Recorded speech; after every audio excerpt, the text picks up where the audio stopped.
Bonjour à tous les deux. Bonjour à toi. Excuse-moi, j'ai... Non, vas-y. Jeff, on te connaît comme dessinateur sur un scénario de Corbeyran pour un album qui s'appelle Une balle dans la tête. Ouais. Par contre, Thomas, c'était ta première incursion dans la bande dessinée.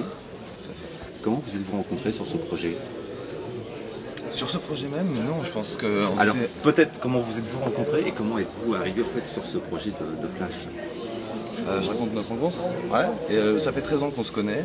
On s'est rencontrés à Lyon. Moi, j'étais en fin d'année dans une école de cinéma. Je cherchais un storyboarder pour faire mon film de fin d'études.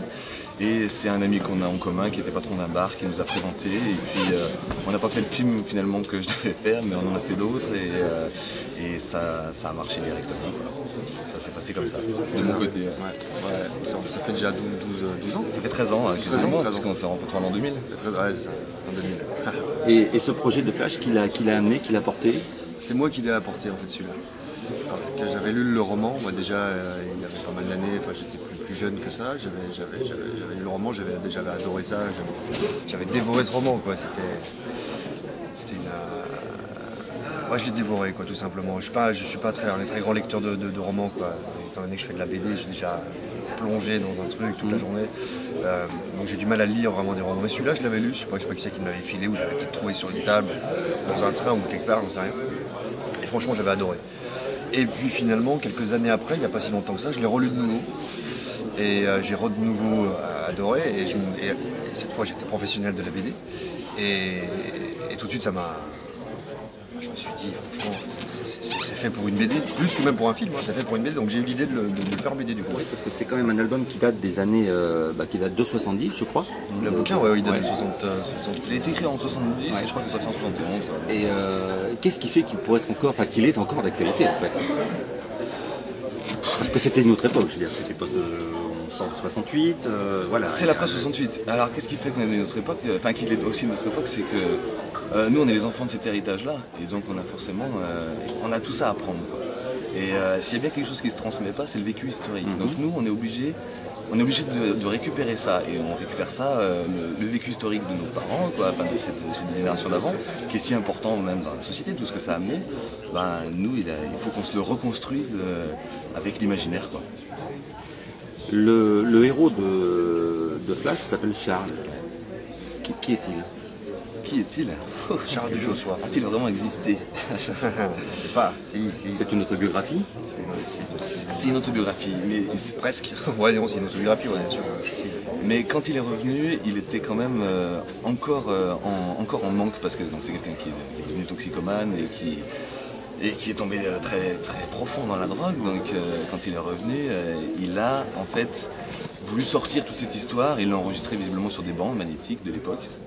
Et c'est ces bandes-là qui ont fait un chemin à travers les éditeurs, les maisons d'édition, et c'est quelqu'un d'autre qui l'a écrit à sa place. Mais lui, il était en manque, il ne pouvait pas écrire à ce moment-là. Enfin, moi je sais on connaît un peu le personnage qui a écrit aussi le livre, et il l'a fait, il l'a rencontré, et il l'a fait d'après ses propos à lui. Mais quel personnage c'était? Oui. C'est quelqu'un dont on a beaucoup parlé parce que c'est le premier rapatrié sanitaire de Katmandou. Et ça, c'est pas rien. C'est la première fois qu'on parlait de ça et que, bon, j'étais pas là à l'époque, mais visiblement c'était dans les journaux, dans la presse, tout le monde s'en est emparé parce que c'était le phénomène de la drogue. On n'en parlait pas, comme maintenant, c'est devenu un peu courant, on sait, l'héroïne, toutes les drogues qui arrivent, tout ça.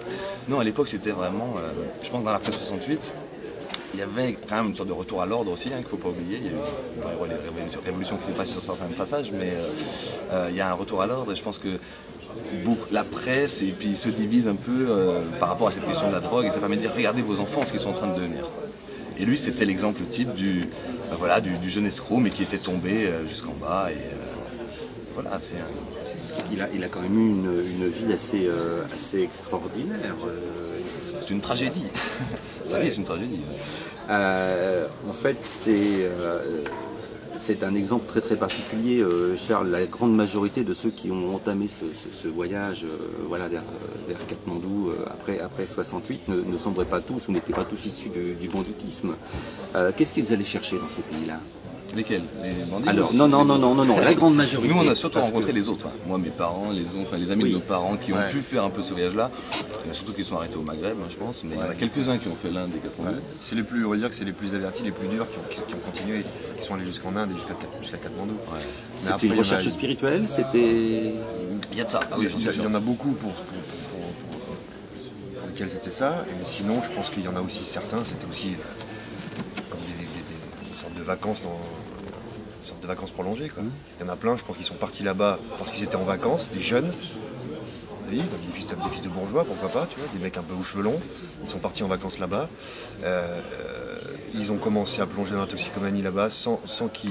Voilà, ils se sont fait surprendre par ça, je pense, avant d'aller quelque part aussi là-bas. Et il y en a plein qui ne sont pas revenus. Je pense qu'il y en a qui sont restés là-dedans. Ils ont continué leurs vacances malgré eux, quoi. Et puis après, il y en a d'autres. C'est une fuite, de toute façon. Moi, je trouve que c'est une fuite de la hein. société, C'est un voyage qui se transforme en fuite. Parce que là, on est quand même un petit peu loin de l'image pittoresque, j'allais dire, de Peace and Love, Flower Power. Ça en fait partie. Les toxicos, il y en a beaucoup qui étaient, ils étaient aussi Flower Power quelque part. Mais après, ça s'est mélangé. Hein. Il y a eu un mélange de tout ça, quoi, du Flower Power, la toxicomanie, de la fuite de la société, de la spiritualité. À un moment donné, il y en a beaucoup qui étaient très jeunes aussi. Je pense qu'il y en a beaucoup qui se sont paumés dans toutes ces idéologies, ces idéaux. Ça, Quand on lit votre album, on s'aperçoit que c'est essentiellement une histoire de rencontre. Moi, ce que je me suis posé comme question, c'est est-ce que Charles a réellement choisi sa vie ou bien est-ce qu'il se laisse porter par les événements au fur et à mesure? Je pense qu'il choisit ses projets, il arrive à choisir ses projets, mais ses projets échouent. Et bizarrement, par une sorte de destin comme ça, il se nourrit de chaque échec pour réavancer. Comme si chaque échec lui permettait de faire la nouvelle histoire, de rencontrer quand même d'autres gens. En tout cas, ouais, le premier tome est construit en 3 histoires comme ça, et à chaque fois, si on a un échec, ça lui permet quand même de continuer. Donc c'est une leçon de vie aussi, moi, je trouve, à sa manière. Comment définiriez-vous l'album? Est-ce que c'est un polar, un road movie, un voyage initiatique? Un périple initiatique, ouais. Un peu de chaque? Oui, il y a un peu de ça. Enfin, ouais, sûrement peut-être un peu l'ambition de... ça. Polar, je pense pas vraiment. Je voulais que ça commence, que la première planche soit comme un polar. On se demande où on est. Et puis dès la deuxième planche, on voit bien qu'on n'est plus dans un polar. Mais il y a cette idée un peu de... Il y a quelques codes, on a été pioché un peu de partout quelque part, mais récit initiatique, oui, sans être trop prétentieux non plus. Bon, c'est forcément... Non, ouais, mais... C'est un road trip, film, on road essaie trip en d'être BD, un peu ouais, bien sûr, c'est ça, un road trip en BD, ouais. Comment est-ce que tu as fait, Jeff, pour rendre ces ambiances si particulières qu'on retrouve dans le film? Je suppose que tu n'as pas fait le voyage en... Je suis allé à Katmandou et en Si. Inde. Ouais. Parce que voilà, est-ce que c'est des des films, tu es allé sur place, tu as... Bah, c'est tout pareil, c'est tout mélangé. Hein. C'est-à-dire que je suis allé sur place, effectivement, je suis parti à Katmandou et ensuite après je suis descendu en Inde dans le Kerala. Donc j'ai pris beaucoup de photos à ce moment-là. Et donc je me suis servi de ces photos, mais surtout, mis à part, il n'y a pas que les photos, quoi. C'est-à-dire qu'il y a aussi l'ambiance, tout le là-bas rendu des en couleurs. Inde et à Katmandou, et au niveau des couleurs bien sûr c'est hyper important, mais c'est surtout l'ambiance en fait. À un moment donné, dans la bande dessinée, il y a quelques cases à un moment donné où on voit on voit des rickshaws en fait sur un plan en plongée. Et j'avais fait ce plan en fait où on voit tous ces rickshaws, et puis ça faisait un peu, il y avait un côté silencieux. Et puis je me suis rappelé en fait qu'en Inde et à Katmandou, c'est extrêmement bruyant. Les klaxons des voitures, les bruits des bagnoles, c'est une espèce de foutoir permanent. C'est ultra bruyant, quoi. J'ai jamais vu un endroit aussi bruyant, mais en même temps c'est extrêmement vivant aussi, quoi. Je pourrais pas le supporter à Lyon, mais quand je suis en voyage, quand il y a du bruit, moi j'adore. Et du coup j'ai rajouté plein de tut dans tous les coins, et là c'était bon, j'ai trouvé le truc. Et effectivement pour les couleurs, le fait d'avoir été là-bas, ouais, ça m'a un peu aidé, mais j'ai aussi beaucoup cherché des photographies, tout ça, sur internet. Dis internet. Ça évite d'aller chercher dans la bibliothèque. On a évoqué tout à l'heure les rencontres que fait Charles, mais sa vie amoureuse aussi est extrêmement mouvementée. Qu'est-ce qu'il cherche? Qu'est-ce qu'il cherche? Comme nous tous, Le l'amour. plaisir. L'amour. Non, il est L'amour dangereux par moment. Puisque, il est dans une recherche de plaisir, mais on comprend petit à petit dans le livre, on va pas tout dévoiler quand même, mais on comprend qu'il recherche... Enfin, Ouais, si, à un moment donné, à Istanbul, il retombe sur son souvenir d'adolescence, qui est peut-être le premier amour, mais c'est suggéré, c'est ce qu'il sait, quoi. Mais qu'est-ce qu'il cherche, à mon avis? D'abord le plaisir, et puis il va rencontrer l'amour. Je pense qu'on rencontre l'amour quand on ne le cherche pas forcément, donc je suis pas sûr qu'il le cherche. Ouais. Est-ce que c'est l'amour? Est-ce que c'est juste le plaisir sexuel? C'est pas que le plaisir sexuel, c'est le plaisir au début. Le plaisir, c'est un tout, quoi. C'est-à-dire qu'il prend le plaisir dans les drogues, il prend le plaisir dans le voyage, il prend le plaisir dans les rencontres, dans le sexe. Il va découvrir en dehors de France ce qu'il ne peut pas avoir en France aussi. Puisque en France, en 68, quand on regardait une fille qui a 5 minutes, elle nous traitait de pervers aussi. Moi, je l'ai lu de partout, tous les témoignages, c'était ça. C'est pas si évident que ça, quoi. Ce qui n'existait plus chez les hippies. C'est aussi pour ça que les jeunes filles aussi devenaient hippies, je sais pas, j'aime pas trop ce mot, mais il y avait une espèce d'ouverture d'esprit chez les hippies qui faisait que les petites nanas, voilà, les petites France Gall à la con, je veux dire, elles en avaient rien. Voilà, là, il y avait une grande différence entre Janis Joplin et France Gall, je veux dire. Tu vois la différence entre les deux archétypes de petites françaises, quoi. Enfin, pas de petites françaises, mais de femmes des années 60. J'espère qu'on parle un peu de ça, de cette libération sexuelle, on en parle un peu quand même. Voilà, oui. Ouais. J'espère que ça se sent un petit peu sur le passage. Est-ce qu'on peut parler de passion dans la vie de Charles, ou plutôt d'inconscience? Comment est-ce qu'il mène sa vie? Et le personnage est Inconscient, a un côté opaque parce que c'est difficile. On ne pourrait pas vous dire qu'on est dans sa tête aussi. On le suit. Inconscient, je pense pas, parce que c'est un mec quand même qui était dans une certaine forme de contrôle. Et quand même, il a eu un handicap très très jeune sur un œil. Son œil il a été crevé quand il était tout bébé. Donc à un moment donné, quand tu vis avec ça, un truc comme ça sur le visage qui te marque, je pense qu'il y a une naïveté quelque part qui se barre en courant. Et du coup, tu peux plus être un. D'ailleurs, c'était peut-être c'était un cas rare quand même, Charles, dans ces milieux-là. C'était pas vraiment un hippie, quoi. Donc je pense qu'il y avait plein de jeunes mecs qui avaient des barbes, des cheveux longs, qui avaient 18 ans, qui avaient des grands yeux. Lui, il a 10 ans de plus, il a 30 ans, Charles. Il a 27-30 ans. Ouais. Donc il y avait plein de jeunes mecs qui devaient être là, en train de danser là, complètement éberlués ou inconscients, comme tu dis. Je pense que lui, non, c'était une sorte de fonceur, c'était un malin. Ouais, c'est un malin, quoi. C'est un calculateur quelque part. Ni passion ni inconscience. Ouais, ni passion, ouais. En fait, sa vie, c'est une grande aventure, une grande descente aux enfers aussi, de l'autodestruction. Est-ce qu'il est allé au bout de son rêve, si jamais il avait un rêve? Ou est-ce qu'il ira peut-être pour le deuxième tome au bout de son rêve?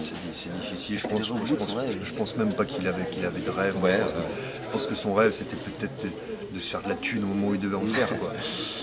C'est de vivre au moment où il devait vivre. Et puis voilà, d'avancer. Perpétuelle fuite en avant, parce que le départ, en fait, c'est une fuite. Est-ce que c'est vrai. Tout le reste, c'est en fait, je vais plus loin. Ouais. Oui, c'est pas que de la fuite aussi. Au départ, il fuit la France. Il fuit les flics. Il fuit les flics. Après, il va fuir la mafia. Après, il va oui, c'est pour ça. Ouais. En fait, il court pas après quelque chose. C'est quelque chose qui lui court après. Il essaye d'y échapper. Ouais, c'est ça. Ouais. Après, il devait sûrement. Lui, on connaît peu le personnage quand même, mis à part le roman.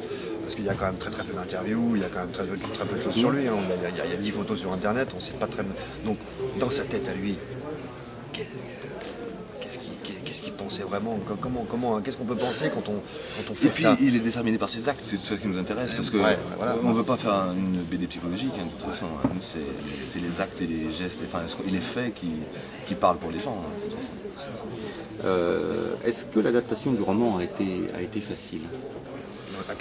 Pour le premier en termes d'écriture. En termes d'écriture, disons qu'il y a une matière très riche. Donc ça, c'est très, c'est enivrant, quoi. À faire, on a juste à choisir. Moi, c'est quelque chose que j'adore faire. Pour le premier tome, on peut dire que ce sera peut-être plus évident que pour le deuxième, puisque je sais que c'est l'adaptation. On peut dire que c'est l'adaptation des 150 premières pages du roman. Et là, c'était assez facile d'occulter en fait ce qui aujourd'hui était plus d'actualité ou qui cherchait juste à choquer le bourgeois à l'époque et que là, aujourd'hui, on voulait éviter. Pour le deuxième tome, ça sera plus compliqué parce qu'on a vraiment Katmandou, le voyage dans la montagne, la Nopurna, tout ça, et puis à la fin, le vrai cauchemar. La dernière partie du deuxième tome sera, à mon avis, apocalyptique. Donc là, ça va être plus compliqué. Deuxième question, un peu sur la technique, comment avez-vous travaillé sur le découpage, sur le rythme? Parce qu'on est... Voilà, ça c'est intéressant par contre, parce que la construction en fait, des planches est très particulière. Ouais. J'ai envie de dire qu'on travaille vraiment tous les deux, mais moi je viens de l'image, je viens du cinéma et je vais faire un travail totalement BD. Je veux vraiment pas que ce soit cinéma. C'est-à-dire que vous ne verrez pas à l'intérieur de mouvements de grue qui se passent à travers des fenêtres comme on voit dans les BD, des grandes cadres comme ça, cinémascope, ça c'est pas nous. Non, moi je veux travailler BD. Enfin voilà, on est vraiment je vais être dans cet univers-là. Par contre, j'ai besoin de sentir l'image et effectivement la conception et travailler le maximum le temps. J'espère qu'en deuxième tome on va pouvoir pousser cette recherche encore plus loin parce que là je pense qu'on a plus dans le tome 1. Mais donc voilà, moi j'interviens beaucoup quand même au niveau de la conception. Je donne à Jeff des idées de conception des planches. Si ça lui va, s'il sent que ça lui fait une bonne base de départ, et ben voilà, soit il suit, soit il enrichit de ce qu'il fait. Et très souvent, je lui donnais des planches découpées en 6, et ben il les découpait en 8 parce que ça l'arrangeait, il pensait que j'étais peut-être un peu trop elliptique aussi, donc il sait rajouter le bon mouvement au bon endroit. Mais je crois qu'au niveau de la conception du découpage, on est vraiment tous les deux quoi. Je donne beaucoup d'images aussi. Ce qui est bien, c'est qu'on se voit souvent. On habite à Lyon, on habite dans la même ville, on se connaît depuis 13 ans. Moi je bosse avec Corbéran et Jean-Claude Bartol sur 9-11, par exemple, sur ma série 9-11. Ils habitent à Bordeaux, donc on s'appelle au téléphone, on se voit de temps en temps au festival, on s'écrit beaucoup par mail. Donc c'est pas le même boulot. Là du coup, lui il passe à la maison, on se fume une clope, on discute de tout ça, on en parle, on se marre beaucoup, on boit en même temps. C'est génial. On voit toutes les étapes.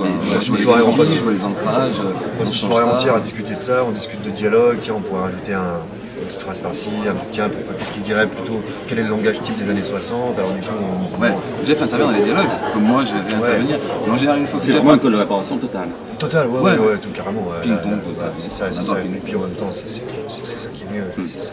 Sinon...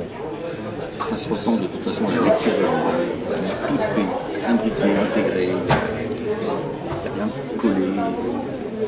Ça t'a plu là? Ouais, énormément. Je vous remercie tous les deux. C'est un bon festival. Merci beaucoup. À bientôt.